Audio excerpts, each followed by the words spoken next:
Hi welcome to Sherin's kitchen. இன்றைக்கி நம்ம ஷெரின்ஸ் கிச்சனில் ஒரு சூப்பரான ஒரு லஞ்ச் ரெசிபி தான் பண்ண போகிறோம். என்னென்னா தயிர் சாதமும் அதுக்கப்புறமா வாழைக்காய் ஒரு வறுவலும் பண்ண போகிறோம். நல்ல காரசாரமாக இருக்கக்கூடிய வாழைக்காய் வறுவல், அப்புறமா தயிர் சாதம். தயிர் சாதம் எப்பயுமே நம்ம பண்ணுறது தான். நான் இன்றைக்கி பண்ண போகிறது பழைய சாதத்தில் தயிர் சாதம் இன்றைக்கி நான் பண்ண போகிறேன். இதில் என்ன ஸ்பெஷல் அப்படின்னு யோசிப்பீங்க. பழைய சாதத்தை நல்லா குலைவாக பிசைஞ்சு நம்ம போட்டால் தயிரை கலந்தால் தயிர் சாதம் வந்துடும் அப்படின்னு நினைப்பீங்க. ஆனால் இன்றைக்கி நான் பண்ண போகிற மாதிரி நீங்கள் தயிர் சாதம் பழைய சோறு வச்சு பண்ணிங்கன்னா ரொம்ப புதுசாக இருக்கும், சாப்பிட்றதுக்கு வேறு லெவல் டேஸ்ட்டாக இருக்கும். அதனால் இந்த பழைய சாதத்தை வச்சு எப்படி தயிர் சாதம் நான் பண்ணுறேன் அப்படிங்கிறத இப்போ ஃபஸ்ட்டு பார்த்துடலாம். பழைய சோறு தான் எடுத்து வச்சுருக்கேன். இதில் தான் தயிர் சாதம் பண்ண போகிறோம். இதுக்கு எப்படியே நம்ம பிசைஞ்சு நம்ம சாதம் தயிர் கலந்து போடலாம் அப்படின்னு நினைப்பீங்க. நம்ம என்ன தான் பழைய சோறு இப்போ நல்லா அப்படி மசித்தாலும் நம்ம எப்படியும் உதிரியாக செஞ்சுருப்போம் இல்லையா. அதனால் சோறு ஒன்று ரெண்டு கொஞ்சம் கடிபட்டு சாப்பிட்ற மாதிரி இருக்கும். அதுக்கு நான் வேக வச்சு செய்ய போகிறேன். இதில் நான் 1 டம்ளர் பாலில் நீங்கள் தண்ணி சேர்த்துக்கிட்டிங்கனாலும் சரி, இல்லை அப்படியே சேர்த்தாலும் அது உங்கள் விருப்பம்தான். இதுக்கு அளவு எப்படின்னு பார்த்தீங்கன்னா, நீங்கள் எவ்வளோ சோறு எடுத்தாலும் சரி, நல்லா இந்த சோறு இந்த அளவுக்கு முங்கி இருக்கணும். அந்த அளவுக்கு நீங்கள் எடுத்துக்கிட்டால் போதும். இந்த அளவுக்கு ரொம்ப நேரம் இருக்கக்கூடாது. அந்த சோறு கரெக்டான லெவலில் இருக்குது பார்த்தீங்களா, அந்த மாதிரி இருந்துச்சுன்னா போதும். இப்போ மூடி போட்டுடலாம். இந்த மாதிரி செஞ்சிங்கன்னா உங்களுக்கு இந்த சோறு நல்லா கொலன்னு ரொம்ப அருமையாக இருக்கும். 2 விசில் விட்டு ஆஃப் பண்ணிக்கலாம். இப்போ நான் பண்ணுறேன் பார்த்தீங்களா, அந்த மாதிரி கொஞ்சம் பால் ஊற்றி வேக வச்சுட்டு நீங்கள் தயிர் சாதம் பண்ணிங்கன்னா டேஸ்ட் வேறு லெவலில் இருக்கும். நீங்கள் இப்போ தான் செஞ்ச சோறில் செஞ்ச மாதிரியே இருக்கும் அந்த தயிர் சாதம். அடுத்ததை நம்ம வாழைக்காய் வறுவல் பண்ணிடலாம். வாழைக்காய் வறுவல் பண்ணுறதுக்கு கடாய் வச்சு எண்ணெய் ஊற்றிடலாம். எண்ணெய் காஞ்சதுமே கடுகு உளுந்து, ஒரு பெரிய வெங்காயம், கொஞ்சம் கருவேப்பிலை,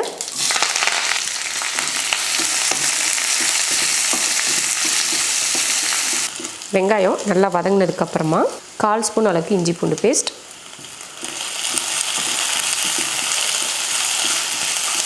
இஞ்சி பூண்டு பேஸ்ட் போட்டு வதக்குனதுக்கப்புறமா இப்போ வாழைக்காய் போட்டுடலாம். நான் 2 வாழைக்காயில் இது போல் மஞ்சள் கொஞ்சம் உப்பு போட்டு அந்த தண்ணியில் வாழைக்காய் வெட்டி போட்டால் கருத்து போகாமல் இருக்கும். தேவையான உப்பு, கொஞ்சம் மஞ்சள் தூள், 1/2 ஸ்பூன் மல்லித்தூள், 1/4 ஸ்பூன் மிளகாத்தூள் அதை நல்லா கலந்துருவோம்.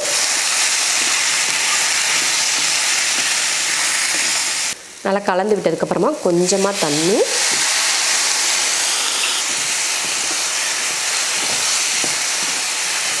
அடுப்பை சிம்மில் வச்சுட்டு இந்த தண்ணியிலே வாழைக்காய் வேகட்டும்.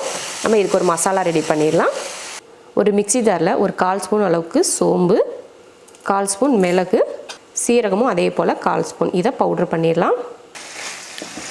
வாழைக்காய் நல்லா வெந்துருச்சு. ரொம்ப குழைய விடாமல் பாருங்கள் இந்த மாதிரி வேக வச்சு எடுத்துக்கணும். குழைய விட்டுறக்கூடாது. இந்த மாதிரி வெந்திருக்கணும். ரொம்பவும் தண்ணியை ஊற்றி குழைய விட்டுறாமல் இந்த மாதிரி வேக வச்சு எடுத்துட்டு நம்ம மசாலா ரெடி பண்ணோம் இல்லையா, அந்த மசாலாவை இதில் சேர்த்துடலாம். எல்லாத்தையுமே சேர்த்துக்கலாம். கம்மியாக தானே எடுத்தோம், அதனால் எல்லாம் சேர்த்துட்டு கலந்து விட்டுருவோம். இப்போ அடுப்பை நம்ம ஹை ஃப்ளேமில் வச்சுட்டு நல்லா கலந்து விட்டுற வேண்டியதுதான். ஒரு 2 நிமிஷத்துக்கு அப்படியே வதக்கி விட்டுருவோம். அருமையாக வதங்கிருச்சு. லைட்டாக கொஞ்சம் கூட தண்ணி இல்லாத அளவுக்கு நம்ம இதை வறுத்தாச்சு. வாழைக்காயும் பார்த்திங்கன்னா நல்லா முழுசாகவே இருக்குது. இப்போ இறக்க போகிறதுக்கு முன்னாடி கொஞ்சம் கருவேப்பிலை மல்லித்தலையை தூவிட்டு இறக்கிக்கலாம். நல்லா ஒரு அசைவ வறுவல், மட்டன், இந்த ஈரல், இந்த மாதிரி வறுவல்லாம் பண்ணுவோம் பார்த்திங்களா, பார்க்குறதுக்கு அப்படி தான் இருக்குது. யாருக்காவது இதை அப்படியே எடுத்து வச்சிங்கன்னா இது என்ன ரெசிபி அப்படின்னு கூட தெரியாத அளவுக்கு சாப்பிடுவாங்க. வாழைக்காயா இல்லை நான்வெஜ்ஜானே தெரியாது, அவ்வளோ ருசியாக இருக்கும். அவ்வளோதான், இப்போ இறக்கிடலாம்.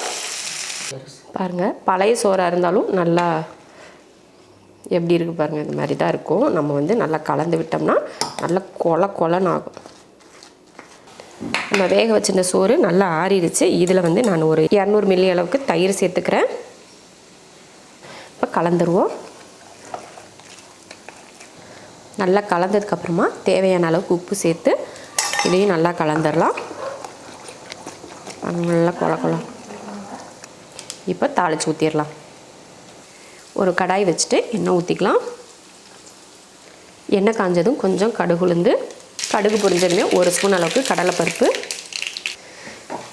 பாருங்கள் நல்லா பொன்னிறமாக வறுத்ததுக்கப்புறமா 2 பச்சை மிளகாய், கொஞ்சம் கருவேப்பிலை, சின்னதாக வெட்டின கொஞ்சோண்டு இஞ்சி இதை சேர்த்துடலாம். கூடவே கொஞ்சம் பெருங்காயத்தூள். இப்போ தயிர் சாதத்தில் ஊற்றிடலாம். கொஞ்சமாக மல்லித்தலை கலந்துருவோம். செம்மையாக ஒரு தயிர் சாதம் ரெடி. 2 பல் பூண்டு, கொஞ்சம் கருவேப்பிலை, 2 பச்சை மிளகாய், 1/2 ஸ்பூன் அளவுக்கு சோம்பு. இது கூட பார்த்திங்கன்னா நான் 1 மணி நேரமாக ஊற வச்ச பட்டாணி பருப்பு எடுத்திருக்கேன், அதையும் சேர்த்துடலாம். அரைச்சி எடுத்துடலாம். இது போல் நல்லா குருணையாக அரைச்சி எடுத்திருக்கேன். இதை ஒரு பாத்திரத்தில் மாற்றிட்டு மற்றதெல்லாம் சேர்த்துக்கலாம். தேவையான உப்பு சேர்த்துடலாம். பெருங்காயத்தூள், 1 ஸ்பூன் அளவுக்கு பச்சரிசி மாவு, 3 பெரிய வெங்காயம் நீல வாக்கில் வெட்டிக்கோங்க, அப்போ தான் பக்கோடா மாதிரி இருக்கும். பிசைஞ்சாச்சு. இப்போ இப்படியே எடுத்து எண்ணெயில் உதுத்து விடலாம். எண்ணெய் காஞ்சதுக்கப்புறமா இது போல் நல்லா உதுத்து விட்டோம்னா நல்லா பக்கோடா போல் வரும். இப்போ எடுக்க போகிறதுக்கு முன்னாடி கொஞ்சம் கருவேப்பிலையும் போட்டுட்டு எடுத்துக்கலாம். சூப்பராக இருக்குது பாருங்கள், நல்லா மொறுன்னு பார்க்கவே நல்ல கோல்டன் கலரில் எடுத்துருக்கோம். வடை சிலருக்கு வந்து பிடிக்காது, ஆனால் பக்கோடாவா செஞ்சால் எல்லாருக்குமே பிடிக்கும். இப்போ வாழைக்காய் வறுவலும் பண்ணிட்டோம், தயிர் சாதமும் தாளிச்சாச்சு. கடைசியாக கொஞ்சம் வந்து ஆஃபீஸ்க்கெல்லாம் நீங்கள் கொடுத்து விட்டிங்கன்னா நீங்கள் வந்து இந்த மாதிரி பக்கோடா கொஞ்சம் எக்ஸ்ட்ரா செஞ்சுக்கிட்டிங்கன்னா நல்லாயிருக்கும். எப்பயுமே நம்ம வடை பண்ணுறது தான், அதை வந்து வெங்காயம் கொஞ்சம் அதிகமாக போட்டு நல்லா உதுத்து விட்டிங்கன்னா சூப்பராக ஒரு பக்கோடாவும் ரெடி ஆயிரும். இதே போல் மெத்தடில் நீங்களும் செஞ்சு பாருங்கள், ரொம்ப அருமையாக இருக்கும். தயிர் சாதம், பருப்பு பக்கோடா, வாழைக்காய் வறுவல், ஊறுகாய், இந்த தயிர் சாதம் கூட இதெல்லாம் வச்சு நீங்கள் ஆஃபீஸ் கொடுத்து விட்டிங்கன்னா ரொம்ப அருமையாக சாப்பிடுவாங்க. வீட்டில் சாப்பிட்றப்பயுமே நம்ம லஞ்சுக்கு சாப்பிட்றதும் ரொம்ப நல்லாயிருக்கும். லஞ்சுக்கு சாப்பிட்றப்ப இந்த மாதிரி ஒரு மெனுவாக அப்படியே மொத்தமாக தட்டில் வச்சு சாப்பிட்றப்போ ஏதோ நம்ம பெரிய கிராண்டாக ஒரு விருந்து சாப்பிட்றோமே அந்த மாதிரி ஒரு ஃபீல் இருக்கும். கண்டிப்பாக இதே போல் செஞ்சு பார்த்துட்டு எப்படி இருக்குன்னு சொல்லிட்டு கமெண்ட்டில் சொல்லுங்கள்.